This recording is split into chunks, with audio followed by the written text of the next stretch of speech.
Selamat sore, saya Julius Ardi, berjumpa lagi pada acara Danamon Financial Friday. Kebijakan stimulus yang dilakukan oleh pemerintah dan bank sentral untuk meredam laju perlambatan ekonomi telah mendorong pasar saham memasuki rezim imbal hasil dan volatilitas yang rendah. Keberhasilan uji coba vaksin, walaupun baru di tahap awal, telah membuat pasar saham lebih optimis di tengah semakin meningkatnya kasus penyebaran COVID-19. Untuk membahas mengenai perkembangan ekonomi dan pertumbuhan kelas aset, saya sudah bersama dengan Wisnu Wardana, ekonom PT Bank Danamon Indonesia. Selamat sore Wisnu. Selamat sore Julius. Senang sekali bisa hadir kembali di Danamon Financial Friday. Oke, Wisnu, bulan lalu kita melihat stimulus gencar sekali digelontorkan oleh pemerintah dan bank sentral dunia. Dan kedepannya masih akan ada banyak lagi. Otomatis, utang bertambah untuk membiayai ini. Bagaimana Danamon melihat kebijakan ini efektif untuk mengurangi dampak COVID-19 terhadap ekonomi? Nah, kalau misalnya kita lihat efektivitas dari stimulus pemerintah, itu sebetulnya parameternya kan cukup luas ya, Julius. Jadi kita tidak bisa hanya melihat dari satu pihak saja.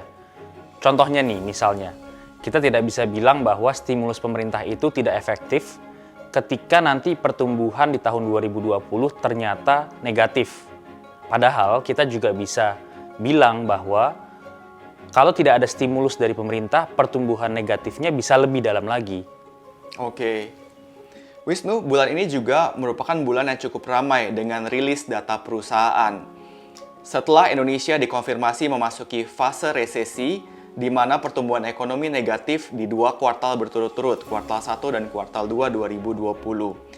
Bagaimana Danamon menilai ketahanan perusahaan Indonesia, terutama perbankan yang menjadi tulang punggung ekonomi? Karena di satu sisi, semakin marak perusahaan yang mengajukan restrukturisasi kredit. Nah, kalau dari sisi perbankan, faktor utama yang perlu diperhatikan adalah likuiditas.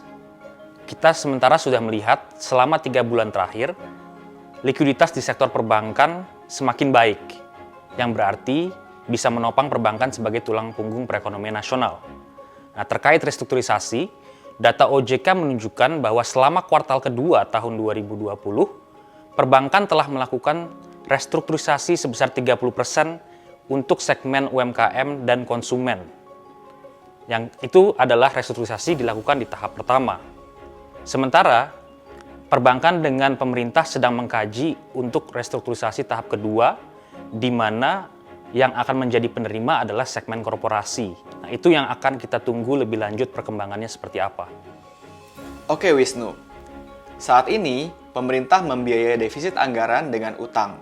Setelah Bank Indonesia dan pemerintah menyetujui skema burden sharing penerbitan obligasi, apakah Danamon melihat bahwa imbal hasil obligasi akan semakin rendah? Bagaimana juga prediksi mengenai suku bunga dan nilai tukar rupiah? Baik, kalau tentang skema burden sharing ini, pertama kita harus perhatikan dulu bahwa konsepnya itu adalah keadilan. Perlu diingat bahwa permasalahan yang kita hadapi saat ini, yang datang dari isu kesehatan, itu bukan salah siapa-siapa termasuk pemerintah misalnya. Sementara sektor swasta yang terdampak pun tidak memiliki daya tahan untuk menghadapinya. Sehingga akhirnya pemerintah yang masuk untuk membantu perekonomian. Nah, di sini konsep burden sharing di mana beban biayanya itu akan bisa dibagi antara pemerintah dengan swasta, itu adalah konsep yang menurut kami cukup adil. Nah, tapi sebetulnya skema ini di saat yang sama sangat memberikan sinyal yang positif kepada pasar obligasi di Indonesia. Kenapa? Karena awalnya pemerintah diperkirakan akan menerbitkan hutang cukup besar. Dengan skema yang sekarang, ternyata Bank Indonesia akan mengambil alih setengah dari penerbitan surat utang yang dilakukan oleh Kementerian Keuangan tersebut. Dengan kata lain, sebetulnya penawaran dari obligasi akan kepotong setengahnya dan itu bagus untuk imbal hasil obligasi di Indonesia. Baik, terakhir, resiko apa nih yang mesti kita antisipasi dalam fase pemulihan ekonomi? Nah, beberapa hal yang perlu kita perhatikan sebetulnya berkaitan dengan apa yang nanti akan terjadi di tahun 2021. Karena di tahun 2020 ini yang kita lihat perencanaan dan solusinya sudah mulai kelihatan. Di tahun 2021 pertanyaan-pertanyaan semacam apakah stimulus pemerintah dalam hal memberikan bantuan sosial yang selama ini membantu daya beli masyarakat itu masih akan berlanjut apa tidak di tahun 2021.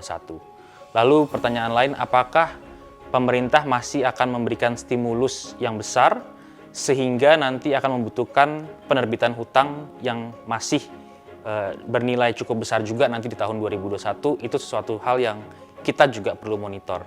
Tapi yang paling penting menurut hemat kami adalah kita perlu memonitor apakah nanti pemerintah memberikan stimulus yang jauh berlebih daripada yang dibutuhkan. Karena kami dan pasar memiliki pandangan bahwa kondisi saat ini pemerintah sudah memberikan stimulus yang cukup. Apabila nanti diberikan terlalu banyak, dosisnya juga mungkin tidak akan baik untuk perekonomian kita. Oke, baik Wisnu, terima kasih atas ulasannya hari ini. Semoga bermanfaat bagi pertumbuhan portofolio investasi kita. Terima kasih Julius. Semoga apa yang kita diskusikan hari ini bisa membawa manfaat dan berkah untuk kita semua. Terima kasih kembali. Saya Julius Ardi, sampai berjumpa di acara Danamon Financial Friday minggu depan.